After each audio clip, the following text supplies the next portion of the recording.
A man at the absolute pinnacle of his success, Garrett Montgomery believed he owned the world. He had the penthouse, the private jet, and a wife who was the perfect, elegant accessory to his gilded life. But perfection wasn't enough. In the hushed corner of a Michelin-starred restaurant, he committed the ultimate betrayal, sliding a legendary diamond ring onto the finger of his mistress, a ring with a history as deep and dark as the secrets he kept. He thought it was just another asset, he was moving another conquest. He had no idea that the silent, graceful woman he left at home wasn't just his wife. She was his greatest miscalculation, and she wasn't about to get even, she was about to get everything. The weight of the velvet box in Garrett Montgomery's inner jacket pocket was a familiar sensation. It was the specific gravity of a secret, dense and thrilling. He sat opposite Scarlett Laurent, at a secluded corner table, at per se the city lights of Columbus Circle, a glittering, out-of-focus backdrop to the real main event.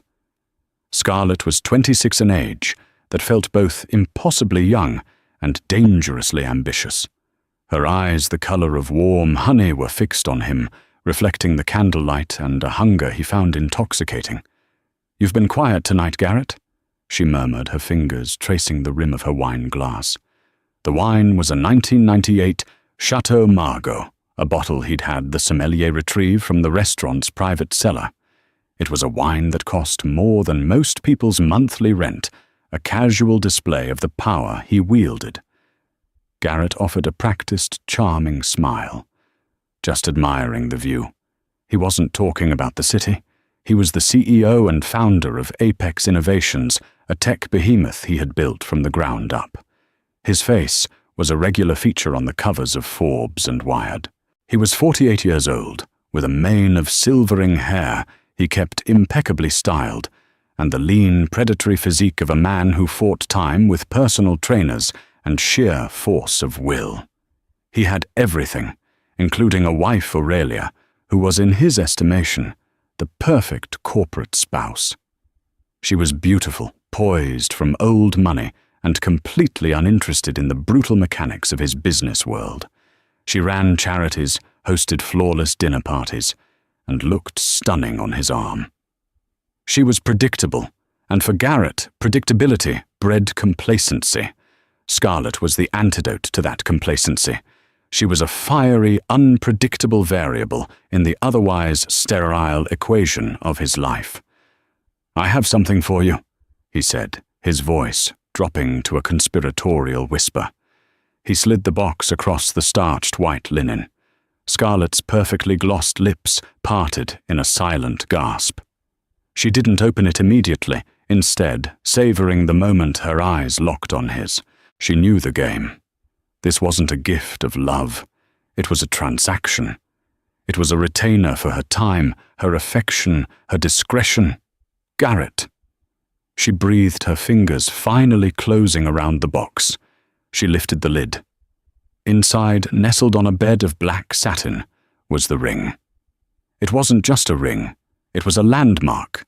A flawless 12-carat cornflower blue sapphire, flanked by 2 pear-shaped diamonds.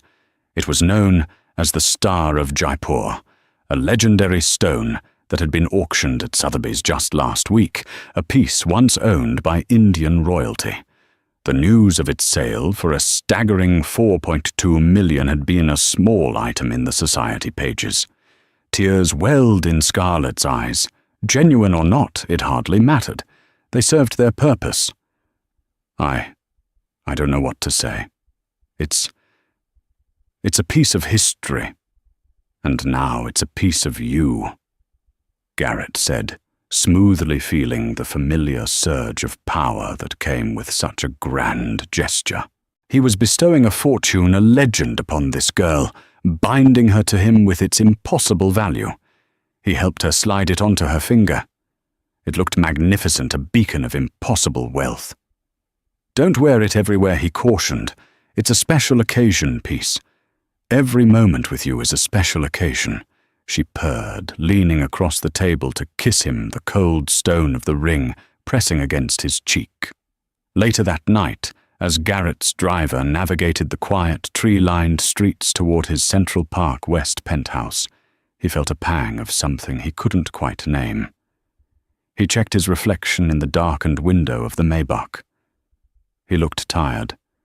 He loosened his tie, the thrill of the evening already dissipating, replaced by a familiar hollowness.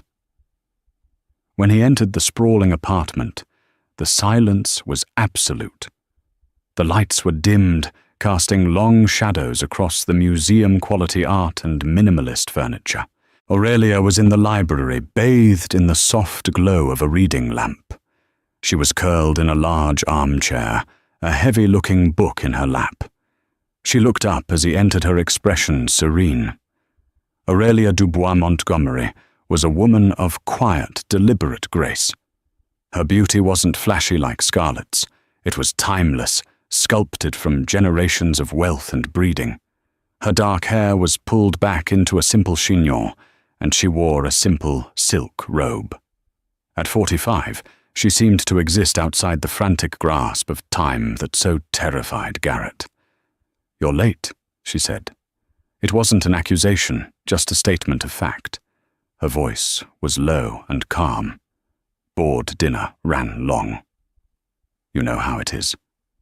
The lie slipped out effortlessly, polished by years of practice.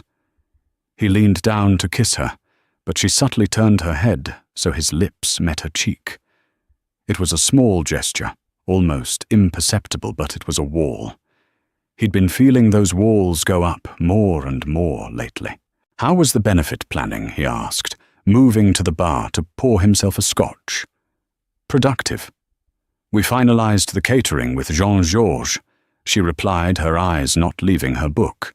Penelope Wright stopped by. Her firm is handling the auction contracts. Penelope was Aurelia's oldest friend and a partner at Sullivan & Cromwell, one of the most powerful law firms in the city. Garrett had always found her unnervingly sharp. Good. He mumbled, swirling the amber liquid in his glass. He looked at his wife, really looked at her for the first time, in what felt like months. He saw the elegant line of her neck, the intelligent set of her eyes. He had married her because she was the right choice, a strategic merger of his new money ambition with her old money prestige. He had never considered her a partner. She was a director on the board of a few museums, a philanthropist.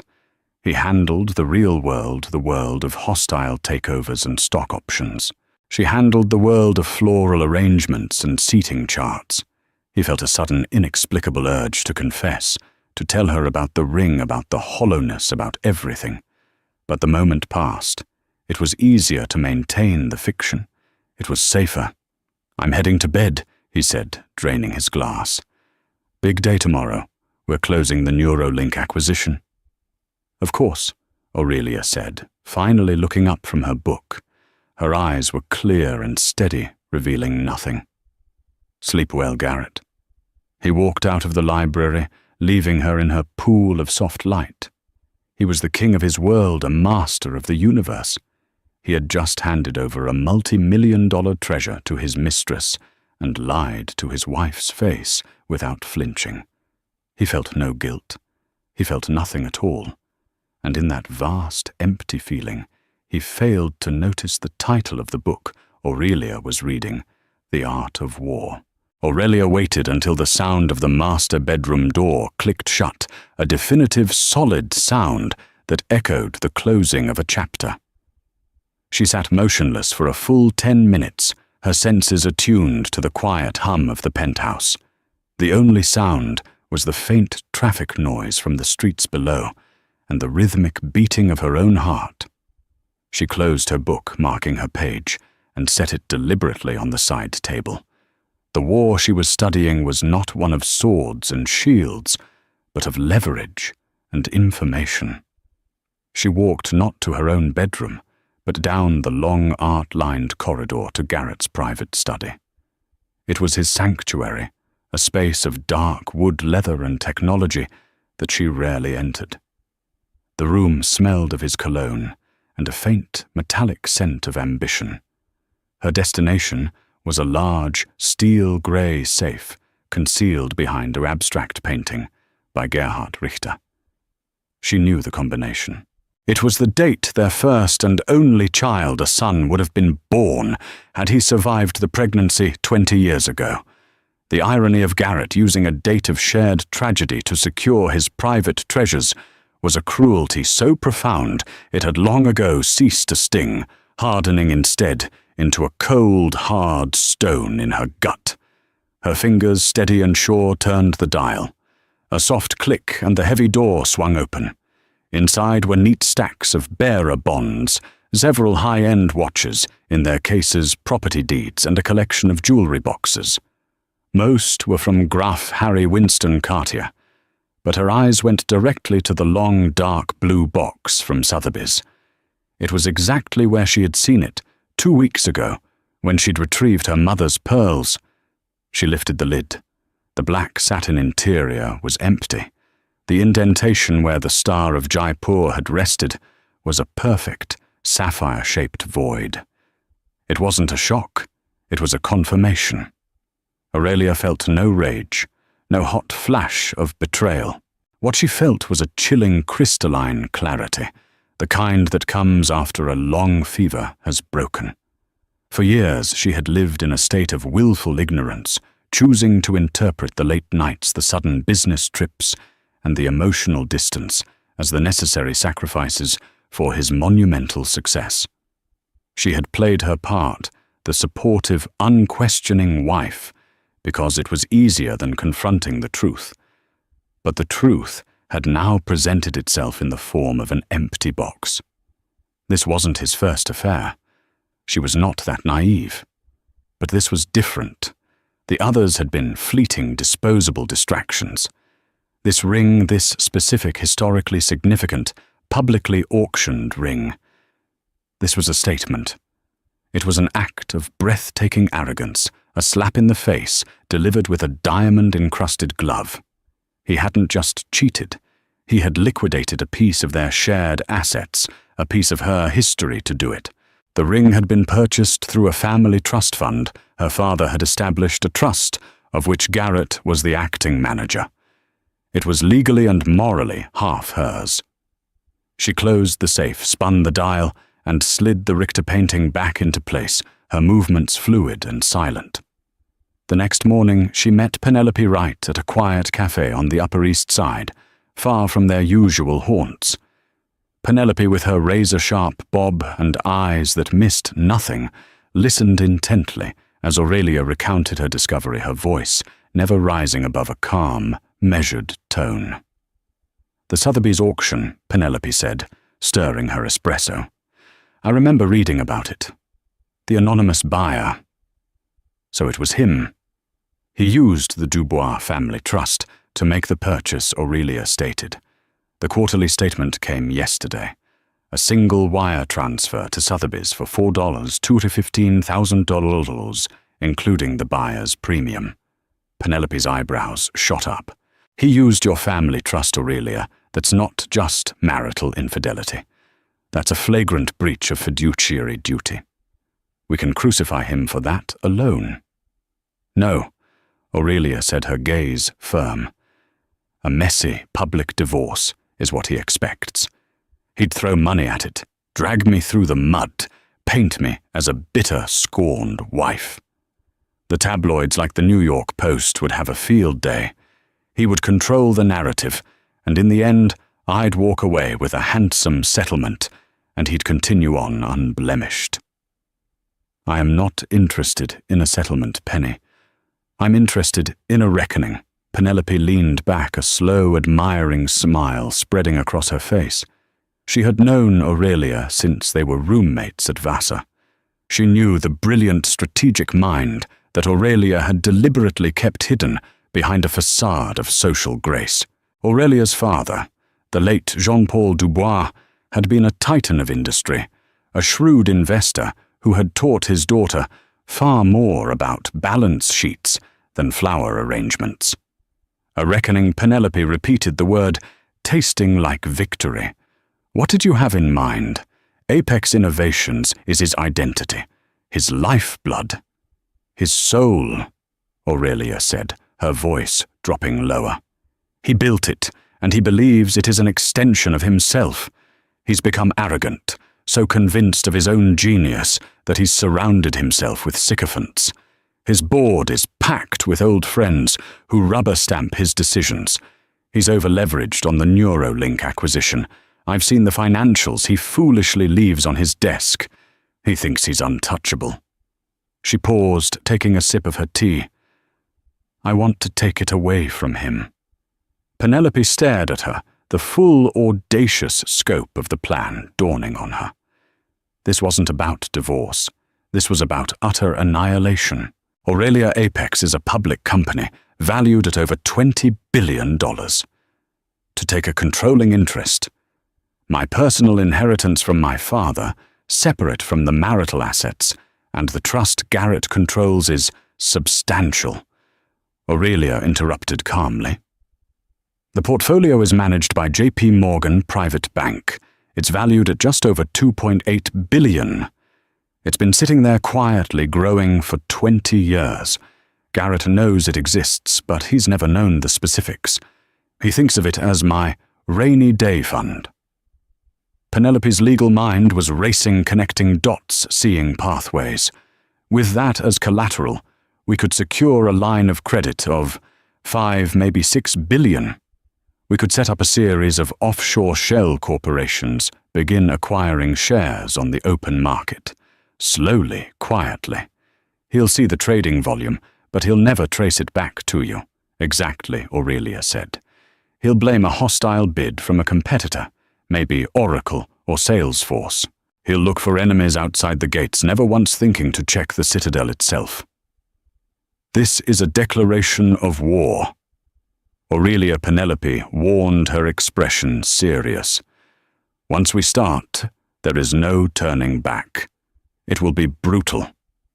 Aurelia looked out the window at the bustling Madison Avenue traffic.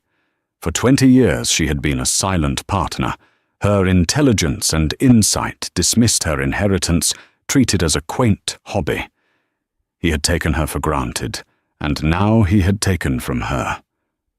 The era of the quiet, graceful Mrs. Montgomery was over. I know, she said, her voice like ice, and I have never been more ready. The annual conservation gala at the American Museum of Natural History was the glittering apex of the New York philanthropic season. It was Aurelia's territory, an event she had co-chaired for the past decade. Tonight, the vast Milstein Hall of Ocean Life was transformed with tables set up beneath the life-sized model of the blue whale.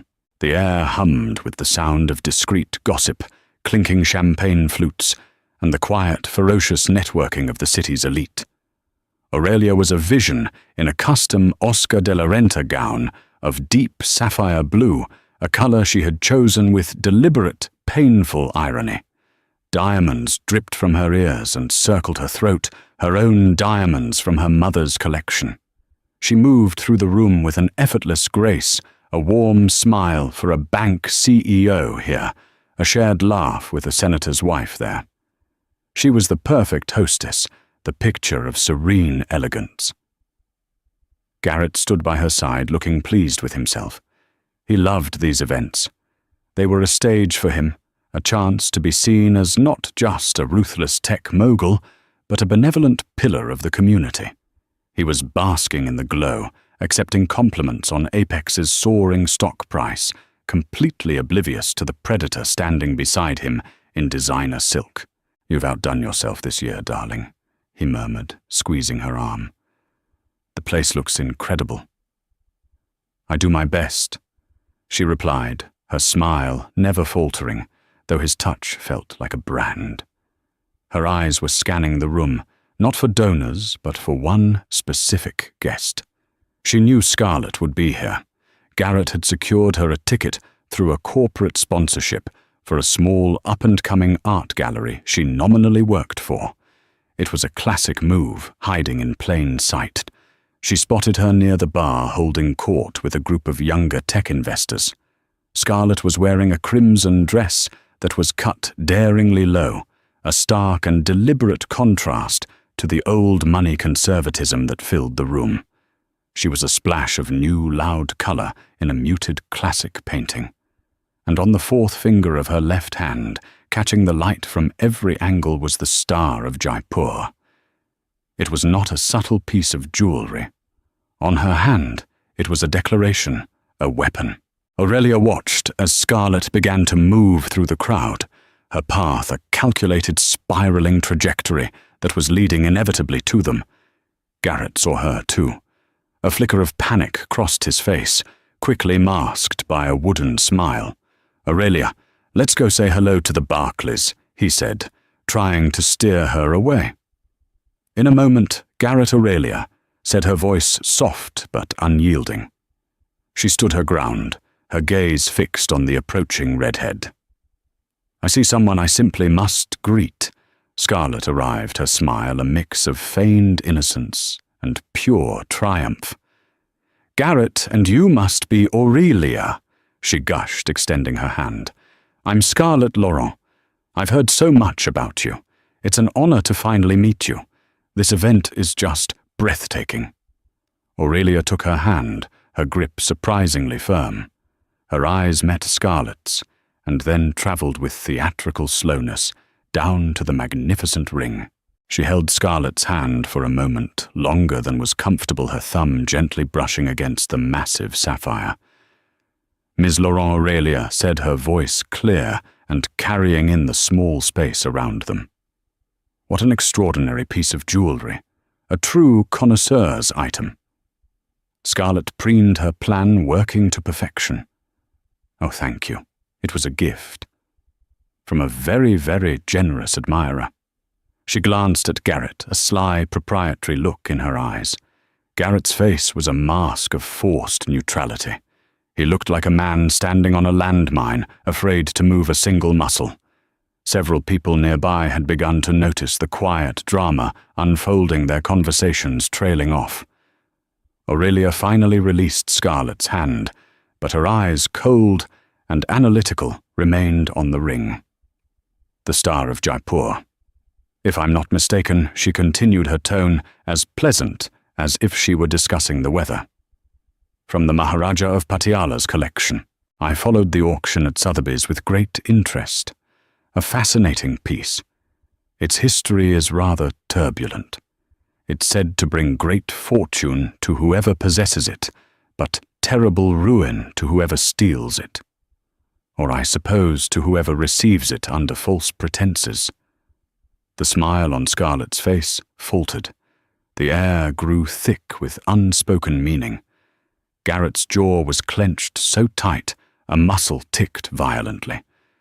Aurelia then turned her full attention to the younger woman, her smile becoming something sharp and almost pitying. "It's a magnificent stone. But you must be careful, dear.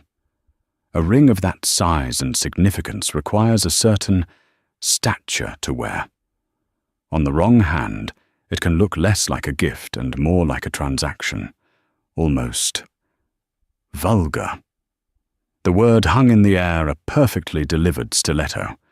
Scarlett's face, which had been flushed with triumph, turned pale with humiliation.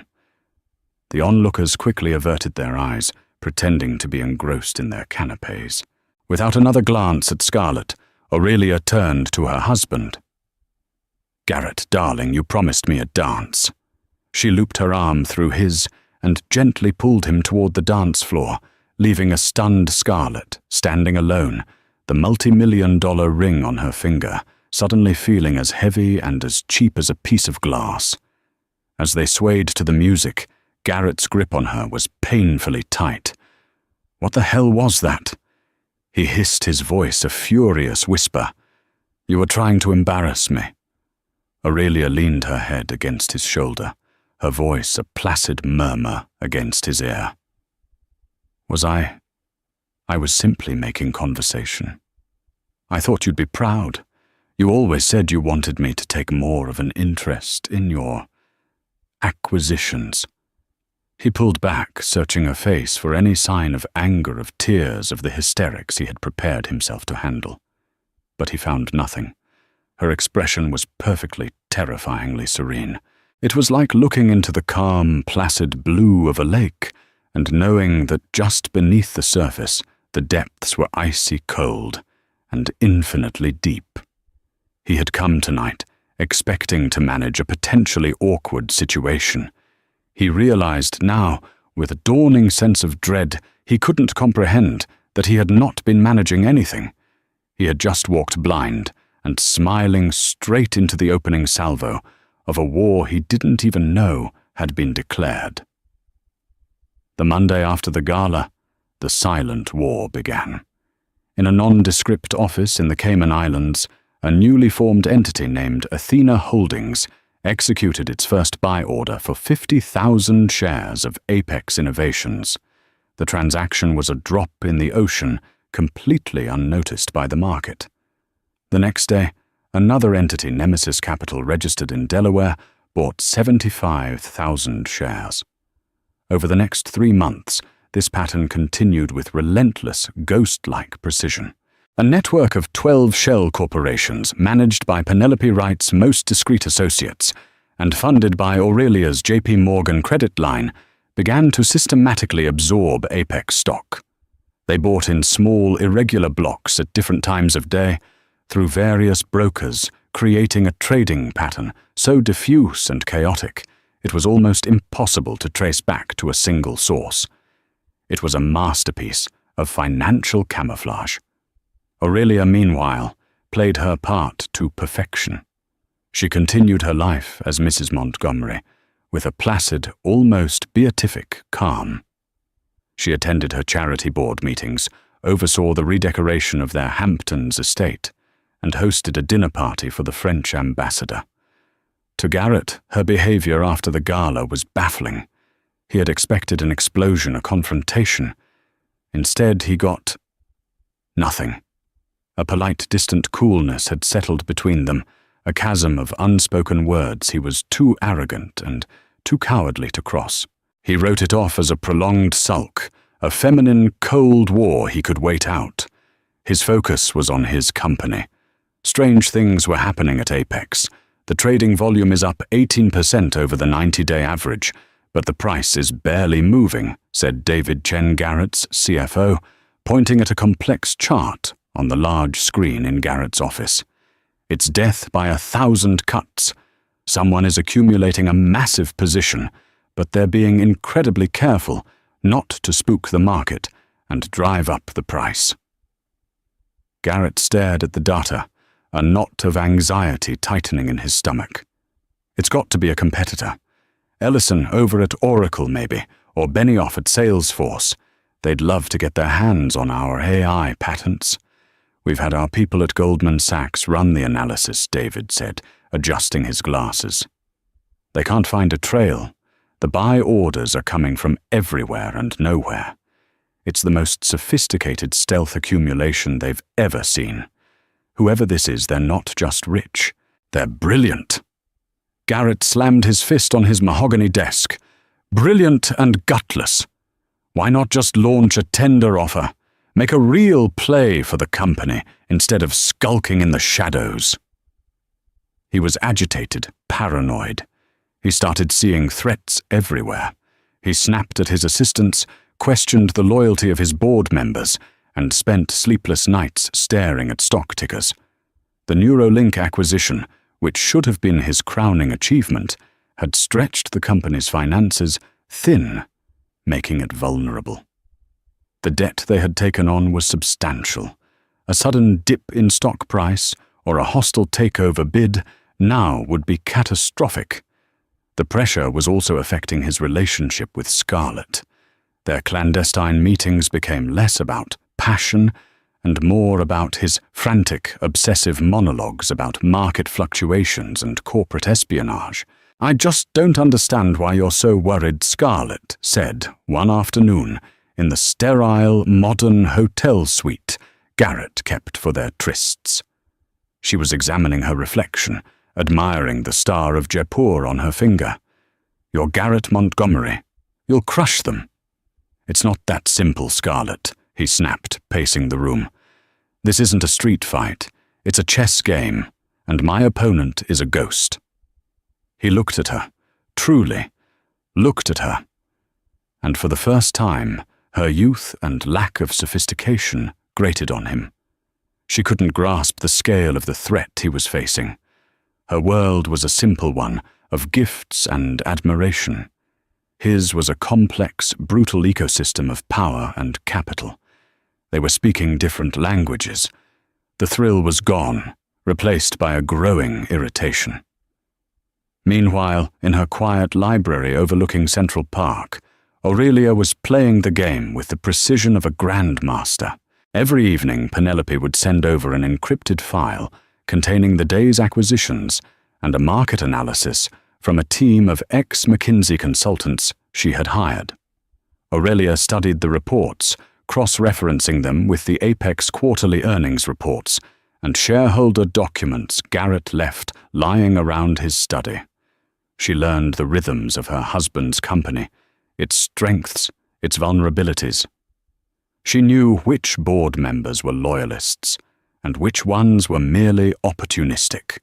She knew where the financial weak points were, the divisions that were underperforming, the vanity projects that were draining resources.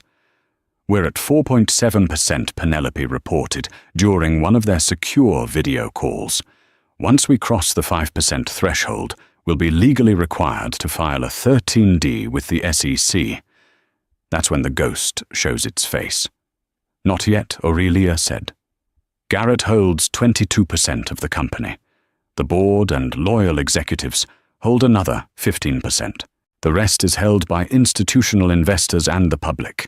He feels secure in his 37% controlling block. He won't see the threat until it's at his throat. We need to move faster. Aurelia, to accelerate, we'd need more capital. A lot more." Aurelia paused, her gaze distant. "My father owned a vineyard in Bordeaux Château Dubois-la-Fleur. It wasn't part of the trust. He left it to me in a separate will, my personal property. It's valued at a significant amount." Penelope was stunned. "You're going to sell the Chateau Aurelia that's been in your family for over 200 years. Aurelia thought of the generations of Dubois who had walked those vineyards. Then she thought of Garrett, of his casual cruelty of the empty box in the safe. A 200-year-old legacy for a 20-year marriage. It seemed like a fair trade. "Some roots need to be cut to allow for new growth," Aurelia said, her voice devoid of sentiment. "Sell it, Penelope. Liquidate it all. We're going to end this." As the deal to sell the French vineyard was quietly brokered in Paris, Garrett in New York was becoming increasingly unhinged. He called an emergency meeting with his executive team. "I want a poison pill provision drafted immediately," he commanded, his voice raw. "A shareholder rights plan. If any single entity acquires more than 10% of our stock without board approval, it triggers a massive dilution of their shares. We make a takeover prohibitively expensive." David Chen hesitated. "Garrett, the board will be hesitant to approve that. It's a drastic measure, it screams desperation to the market. It will tank our stock price." "I don't care," Garrett roared, his face red. "I will not lose my company to some faceless hedge fund coward. He was building fortifications, laying traps, and preparing for a siege. He was a king in his castle, watching the horizon for an invading army. He never once thought to check the Queen's chambers where the maps were being redrawn, and the entire kingdom was being sold silently and invisibly from right under his feet." The day the 13D filing hit the SEC was a Tuesday. The document was an earthquake. It revealed that a single previously unknown investment vehicle, Athena Holdings, had acquired 8.9% of Apex Innovations. Wall Street was electrified. The ghost finally had a name, but no face. Financial journalists at Bloomberg and the Wall Street Journal scrambled, but the holding company was a black box, its origins obscured by layers of Cayman Islands corporate law. Garrett was apoplectic. "Athena Holdings. Who the hell are they? I want a name. "I want a face," he bellowed into his phone at his legal team. But 2 days later, a second filing dropped. Nemesis Capital revealed a 7.5% stake, then a third, a fourth, and a fifth, all within the span of a week. It was a coordinated multi-front assault. In total, a consortium of seemingly unrelated entities now owned a combined 40% of Apex Innovations. They had bypassed his 10% poison pill trigger by acting as separate entities, a legal grey area so brilliantly exploited that his lawyers were left stammering. The market, finally understanding that this was a serious hostile takeover, went into a frenzy. The stock price surged. The consortium, having already acquired its position at a lower cost, had made a paper fortune in a matter of days. The final move came via a terse, formal letter from Penelope Wright's firm, Sullivan and Cromwell, acting on behalf of the consortium. It called for an emergency meeting of the board of directors to discuss the new controlling shareholder structure and the future strategic direction of the company. Garrett spent the 48 hours leading up to the meeting in a state of furious, sleepless paranoia. He met with his loyal board members, trying to shore up his support. His 37% block, which had once seemed an insurmountable fortress, was now a minority position. The consortium held 41%. The remaining 22% was held by institutional investors and swing voters on the board who were notoriously unsentimental. They would back whichever side promised them the greatest return. Garrett was a fighter. He prepared for the fight of his life. He had his team assemble a presentation showcasing his vision for the company, highlighting record profits and the potential of the Neuralink acquisition. He would appeal to the board's greed and their fear of the unknown. He would paint the consortium as corporate raiders, asset strippers, who would dismantle the company he had built. He would walk into that boardroom and tear them to shreds. The morning of the meeting, he dressed in his most powerful suit, a dark charcoal brioni, and a blood-red tie. As he was about to leave the penthouse, Aurelia emerged from her bedroom. She too was dressed for business. She was wearing a severe, exquisitely tailored black pantsuit. From the row, her hair pulled back in a tight, commanding chignon. A single strand of pearls was her only adornment. She looked less like a philanthropist and more like a CEO. "Where are you going dressed like that?" he asked, distracted. "I have a board meeting," she replied, her voice cool and even. She picked up a slim leather briefcase from the hall table. "The museum." "Something like that," she said. She looked him directly in the eye. "Good luck today, Garrett. I have a feeling you're going to need it." There was something in her tone, a finality, a hint of steel that he was too preoccupied to decipher. He brushed it off and headed downtown. When Garrett strode into the Apex boardroom on the 80th floor, his loyalists were already assembled, their faces grim. The air was thick with tension. He took his place at the head of the long mahogany table, his chair positioned before a panoramic window that offered a godlike view of the city he had conquered. "Let's get this over with," he growled. "Let's see what these pirates have to say for themselves." At precisely 10:00 a.m., the boardroom doors opened. In walked Penelope Wright, her face an unreadable mask of professional calm. And behind her, walking with a steady, unhurried gait that commanded the attention of every person in the room, was Aurelia. A stunned, disbelieving silence fell over the boardroom. The board members exchanged confused glances. Garrett stared, his mouth agape, as his wife took a seat on the opposite side of the table, placing her leather briefcase before her with a soft, definitive click. "Aurelia, what in God's name are you doing here?" Garrett finally sputtered, his voice a mixture of confusion and rage. "This is a closed board meeting. Get out." Aurelia didn't even look at him. Her attention was on the chairman of the board, a man named Robert Meacham. Penelope Wright spoke, her voice cutting through the tension. "Gentlemen, I am Penelope Wright from Sullivan and Cromwell. I am here today as legal counsel for Athena Holdings Nemesis Capital and their associated entities, which, as of this morning, collectively represent a 51% controlling interest in Apex Innovations. She paused, letting the number sink in. 51%. They had acquired another 10% in the last few days of frantic trading. It was a definitive, unassailable majority. These entities, Penelope continued, are all wholly owned subsidiaries of a single private family trust. The sole trustee and beneficiary of that trust is my client. She gestured cleanly toward the woman sitting beside her. Mrs. Aurelia Dubois Montgomery. The color drained from Garrett's face. He looked as if he had been physically struck. He swiveled his chair to face Aurelia, his eyes wide with a horror that was slowly curdling into understanding. The gala, the coldness, her board meeting. It all clicked into place in one sickening moment of revelation. "You," he whispered, the sound barely audible. "You did this?" Aurelia finally met his gaze. Her eyes were not filled with anger or triumph. They were cold, clear, and utterly devoid of emotion. They were the eyes of a stranger. As the representative of the new majority shareholder, Aurelia said, her voice steady and ringing with an authority no one in that room had ever heard from her before. "My first action is to call a vote.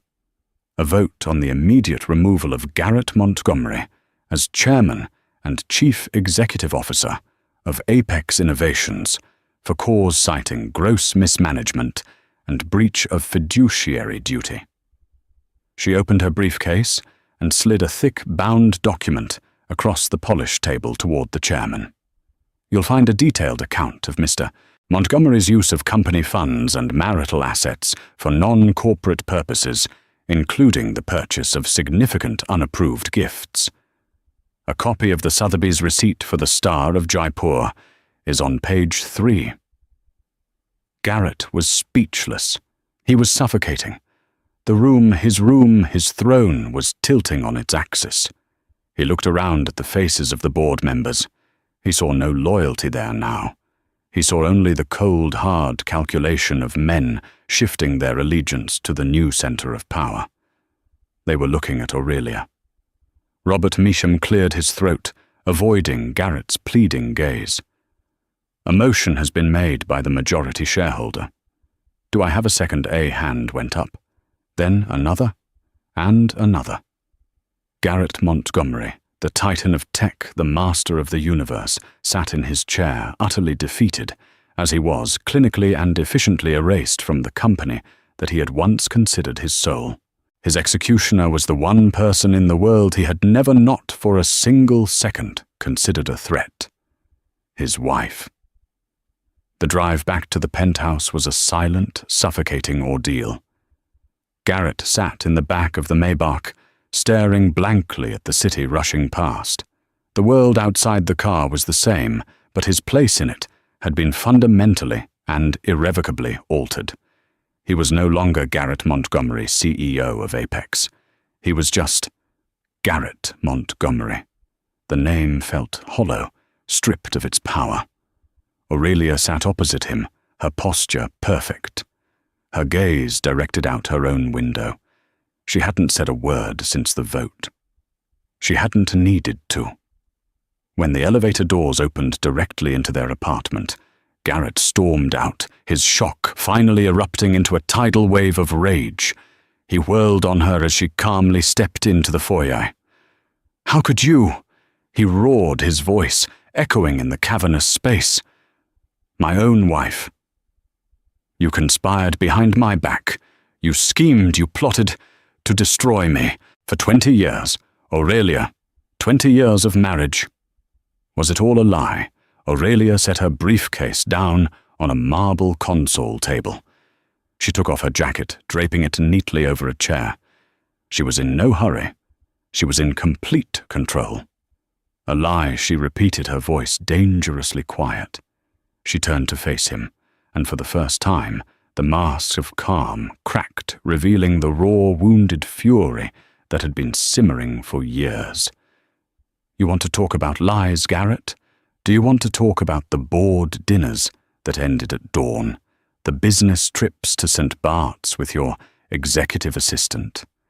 Do you want to talk about looking me in the eye and telling me you loved me after you'd just spent the afternoon in a hotel suite with a girl young enough to be your daughter? He was taken aback by her ferocity. This was not the passive, placid Aurelia he knew. That has nothing to do with my company, he shot back, his voice cracking. That was personal. This is business. You've stolen my life's work. Your life's work. She laughed, a bitter, startling sound. You built Apex with seed money from my father's estate.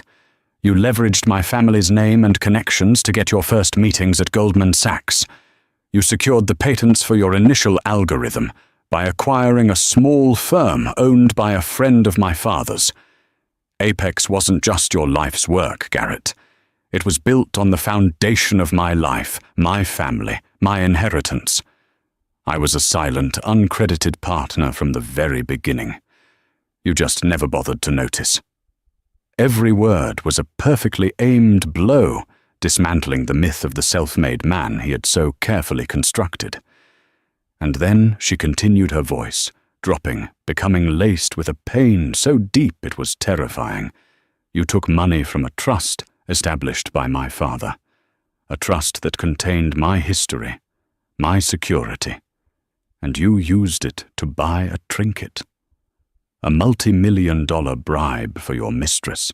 You didn't just betray me as a wife, Garrett. You stole from me as a business partner. And that, she said, taking a step closer, her eyes blazing, was a fatal business mistake.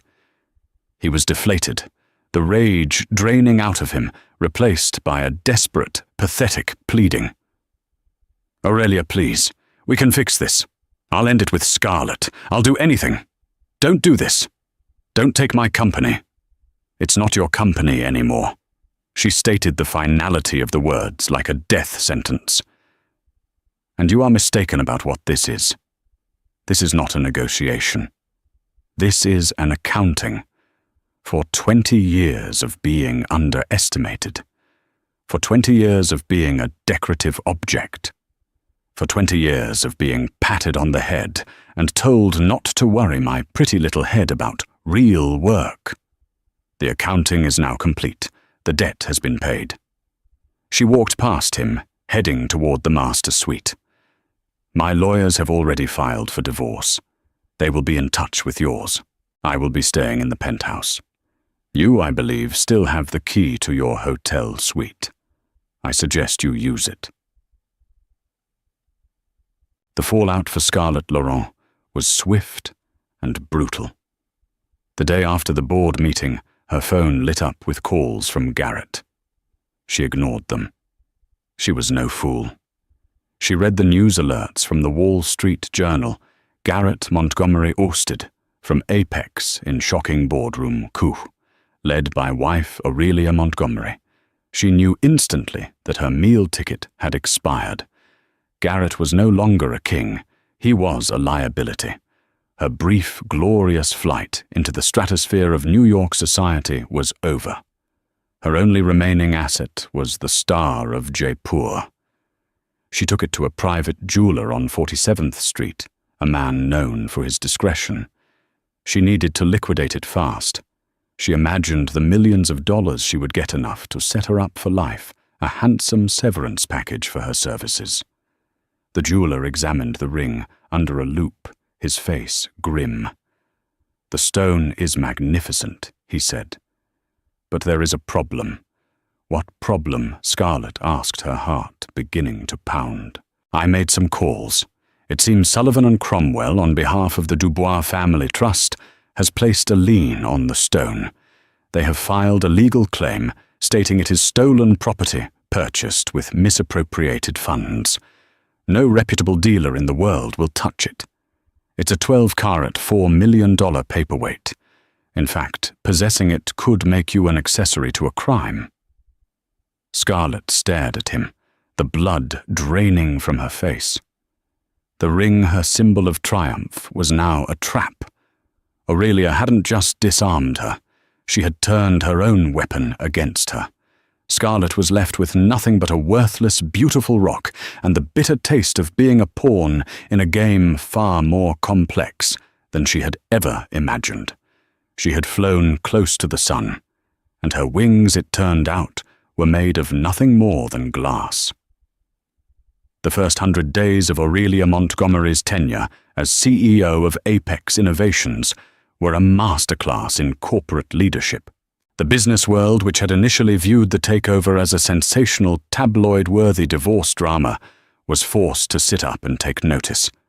Aurelia was not a vengeful amateur. She was a visionary. She began not with sweeping changes, but with listening. She met with division heads, engineers, marketers, and even the interns. She walked the floors of the company headquarters, asking questions and absorbing information with an intensity that stunned employees who were used to Garrett's top-down authoritarian style. Her first major executive decision was to promote David Chen to Chief Operating Officer. He had been loyal to Garrett, but he was more importantly loyal to the company. Aurelia recognized his talent and his integrity. Her second move was to announce a complete strategic review of the company, led by the prestigious consulting firm McKinsey & Company. She ruthlessly cut Garrett's vanity projects, saving the company hundreds of millions of dollars.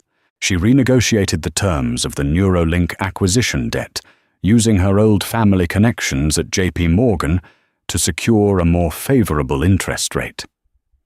She took the capital saved and reinvested it directly into research and development, the true engine of the tech company, which Garrett had been starving in favor of flashier short-term gains. She rebranded. Apex Innovations under her leadership would not just be about profit, but about purpose. She established the Apex Foundation, seeding it with $100 million of her own money to promote STEM education for young women. It wasn't just good philanthropy, it was brilliant PR and a long-term investment in their future talent pool. The market responded. After an initial period of volatility, Apex stock began to climb steadily and surely. It surpassed its previous highs under Garrett's leadership. Aurelia proved to be a natural on quarterly earnings calls, her calm, data-driven, and no-nonsense approach inspiring confidence in a way Garrett's bluster never could. She didn't charm the analysts. She convinced them with cold, hard facts. 6 months after the takeover, she sat in her office, Garrett's old office on the 80th floor. She had redecorated. The dark, masculine wood and leather were gone, replaced with a light, airy design, modern art and orchids. The room was no longer a monument to a single ego, but a functional, beautiful space for work. She was looking over a proposal for a new partnership with the Kering Group, integrating Apex's AI technology into their luxury retail experience. It was a deal Garrett had tried and failed to land for years.